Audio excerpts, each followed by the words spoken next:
ও ভাই, আমাকে সবথেকে উন্নত ফুলকপির বীজ দাও তো।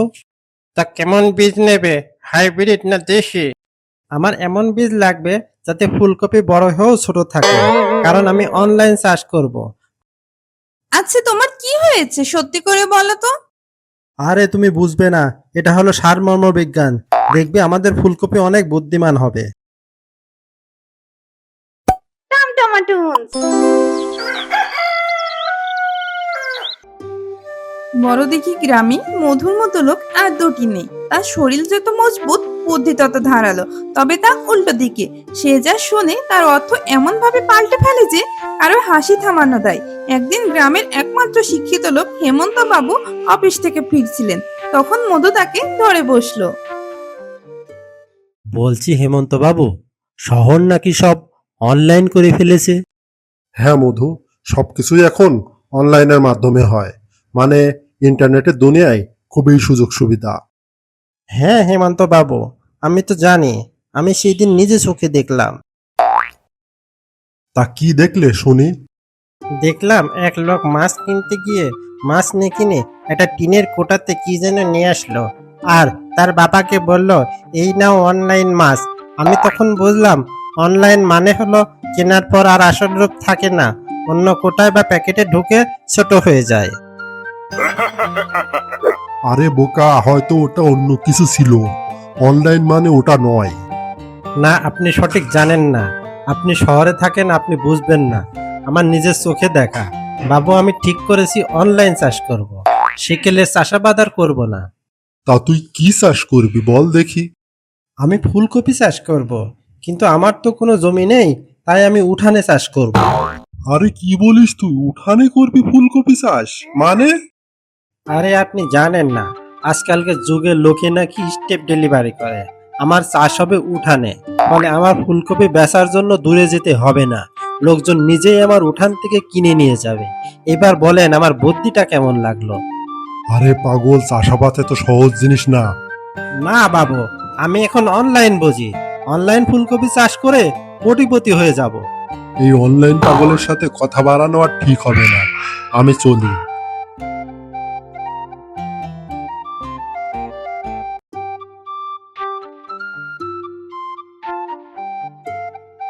ওগো শুনছো? কোথায় তুমি? কি হয়েছে, এত হাঁকডাক করছো কেন? কি এত মহাকার্য শেষ করে এলে যে এত ডাকছো আমায়? করিনি, তবে করব উঠানে ফুলকপি চাষ। তুমি কি পাগল হলে? উঠোনে ফুলকপি চাষ হবে কিভাবে? আরে ডোর স্টেপ ডেলিভারি হবে, মানে লোক এসে সব নিয়ে যাবে। কি গো, কি বলছো তুমি? আমাদের উঠোন সহ তুলে নিয়ে যাবে? আরে চুপ করো তো তুমি, সেকেলে তোমার মাথায় এসব ঢুকবে না। পরের দিন সকালেই মধু ছুটলো বাজারে উন্নত বীজ কিনতে। তার লক্ষ্য, সে এখন এমন বীজ কিনবে যা অনলাইন স্বপ্নের সঙ্গে মানানসই। ও ভাই, আমাকে সবথেকে উন্নত ফুলকপির বীজ দাও তো।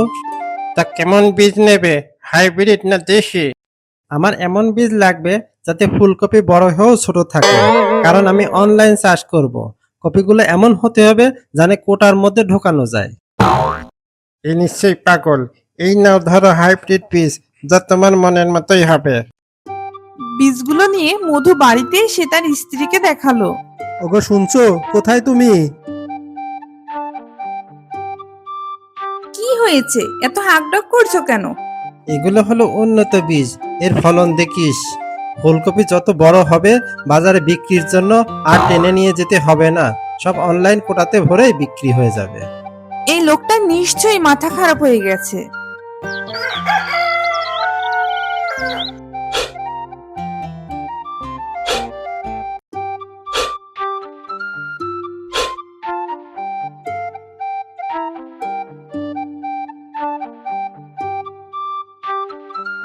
মধুর পরিশ্রমের কিছুদিনের মাঝেই বীজ থেকে সুন্দর চারা বের হয়। ফুলকপির চারা তো বেরিয়ে গেছে, এখন পালা সারের। সার না দিলে তো আর ফলন হবে না। যাই হেমন্ত বাবুর কাছে একটু পরামর্শ নিয়ে আসি।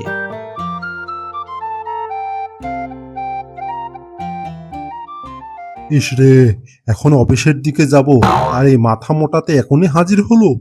হেমন্ত বাবু, আমার চারা তো বেরিয়ে গেছে, এখন সারের কি হবে?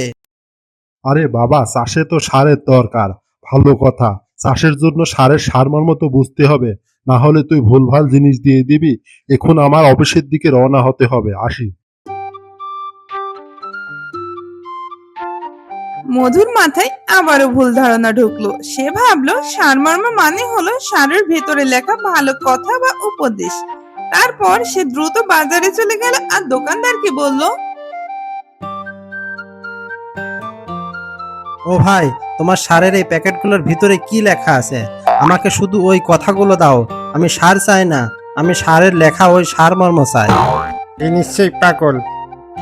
দোকানদার মধুকে দেখে অবাক হয়ে সে প্যাকেটের পিছনে লেখা ব্যবহার বিধি ছিঁড়ে মধুকে দেয় এবং মধু খুশি হয়ে বাড়িতে ফিরে আসে।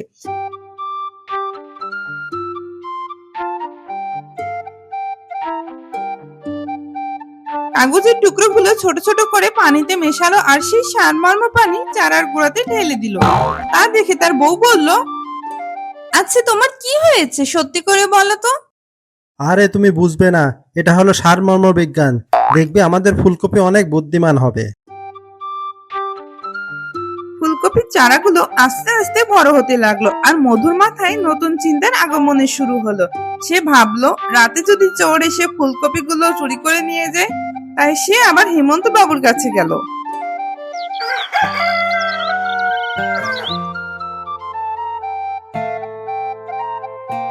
বাবু, আমার চারাগুলা পাহারা দেওয়া দরকার, কি ব্যবস্থা করব? আরে এখন কেউ চারা দেখার জন্য পাহারাদার রাখে না। তুই রাতে ঘুমাতে যাওয়ার আগে গাছের উপর একটা পেপার রাখিস, তাতেই হবে। আসলে হেমন্ত বাবু বলতে চেয়েছিলেন যে নিউজ পেপার দিয়ে চারার গোড়া ঢেকে দিতে, যাতে শিশিরে চারার গোড়া নষ্ট না হয়। কিন্তু মধু তো ভুল বোঝার উস্তাদ। সে তখনই বাজারে চলে গেল। তারপর আমাকে এক বান্ডেল পাহারাদার পেপার দাও। পাহারাদার পেপার আবার কে? যে পেপার রাখলে রাতে চোর পালাবে। এই না পেপার, এই পেপার রাখলে চোর কেন, ভূত পালাবে। মধু উল্টা বুঝে খবরের কাগজের বান্ডিল চারার পাশে রেখে দেয়।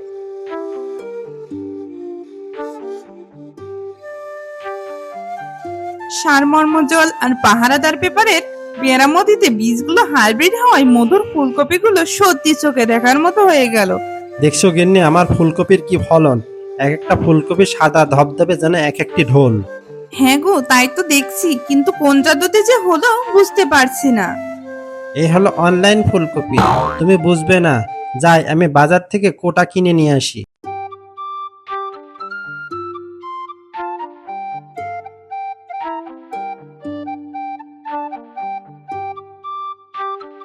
কিন্তু বিপত্তি ঘটলো কৌটায় কিনে বাড়িতে এনে ফুলকপি তুলে কৌটায় ঢোকানোর সময়। ফুলকপিগুলো উল্টো সোজা কোনোভাবেই ঢোকাতে পারছিল না মধু। ধুর ধুর, কপিগুলো তো কোনোভাবেই কোটার মধ্যে ঢুকছে না। তা তুমি কি পাগল হলে? ওইটুকু কৌটাতে এত বড় ফুলকপি তুমি ঢোকাবে কেমন করে? হায় রে, আমার শখের ফুলকপিগুলো কিছুতেই অনলাইন হতে চাচ্ছে না। আমার স্বপ্নগুলো সব ভেঙে গেল, কোটাতে ঢুকাতেই পারছি না। এসব অনলাইন সবখানে চলে না, সব ভুল ধারণা তোমার। অসভ্য ফুলকপি, তুই কেন অনলাইন হবি না? কেন কোটাতে ঢুকবি না? হেমন্ত বাবু তো বলেছিল অনলাইন মানে ছোট হয়ে যাওয়া। ঠিক ওই সময় শহরের বড় সবজিওয়ালা যাচ্ছিল। তিনি এত বড় ফুলকপি দেখে অবাক হন। তিনি দেখলেন এক লোক কপিগুলো তুলে ফেলে দিচ্ছেন। আরে ভাই, এত সুন্দর সবজি আর আপনি মন খারাপ করে বসে আছেন? আরে ভাই, একে অনলাইন করার চেষ্টা করছি, কিন্তু হচ্ছে না। নিশ্চয়ই এই লোক নতুন কোনো প্রজাতি চাষ করছে, যা কোটাতে ভরে বাজারে চড়া দামে বেচবে। আমার যে করেই হোক কিনতে হবে। আপনার কপিগুলো খুবই উন্নত জাতের। এগুলোকে কি কম্প্রেস কলিফ্লাওয়ার বলেন? এটা মানে কি জোর করে ছোট করে দেওয়া? হ্যাঁ, ঠিক বলেছেন। এসব কপি বাজারে 10 গুণ দামে বিক্রি হয়, কিন্তু এগুলো কোটাতে ভর্তি হয় বিশেষ কৌশলে। আপনি আমার কাছে বিক্রি করুন, আমি ভরার কৌশল জানি। অনলাইন স্বপ্ন তাহলে মিথ্যে নয়। সে সবজিওয়ালার কাছে কড়া দামে সব ফুলকপিগুলো বিক্রি করে হেমন্ত বাবুর কাছে গেল।